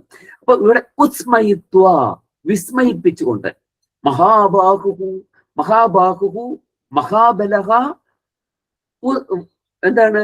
ഉസ്മയിത്വ, സുഗ്രീവനെ വിസ്മയിപ്പിച്ചുകൊണ്ട്, പ്രേക്ഷ്യച്ച അസ്ഥി, ആ അസ്ഥി ദുന്ദുബിയുടെ അസ്ഥി പർവ്വതം പോലെയുള്ളത്, ആ അസ്ഥി കൂമ്പാരായിട്ട് കിടക്കുക. അത് കണ്ടിട്ട് എന്ത് ചെയ്തു? പാദാങ്കുഷ്ഠേന ചിക്ഷേപ, പാദത്തിന്റെ അങ്കുഷ്ഠം കൊണ്ട്. അങ്കുഷ്ഠം എന്ന് പറഞ്ഞാൽ എന്താണ്? അങ്കുഷ്ഠം എന്ന് പറഞ്ഞാൽ ഒരു തള്ളവരില്. അങ്കു എന്ന് പറഞ്ഞാൽ ഈ കൈയിന്റെ ഈ പത്തി അങ്കു, അതുപോലെ കാലിന്റെ ആ പാദം അങ്കു, അതിൽ മുഖ്യമായി സ്ഥിതി ചെയ്യുന്നത്, അങ്കുവിൽ മുഖ്യമായി സ്ഥിതി ചെയ്യുന്നത് കൊണ്ടാണ് ഇത് പറയുന്നത് അങ്കുഷ്ടം എന്ന് പറയുന്നത്, അല്ലെ? മറ്റു വിരലുകൾക്കൊന്നും അത്ര ബലമില്ല. തള്ളവിരലിനോട് ചേർന്ന ഏത് ബലവും വിരലും ബലപ്പെടും. വേറെ ഏത് രണ്ട് വിരൽ കൂട്ടിപ്പിടിച്ചാലും ബലമില്ല.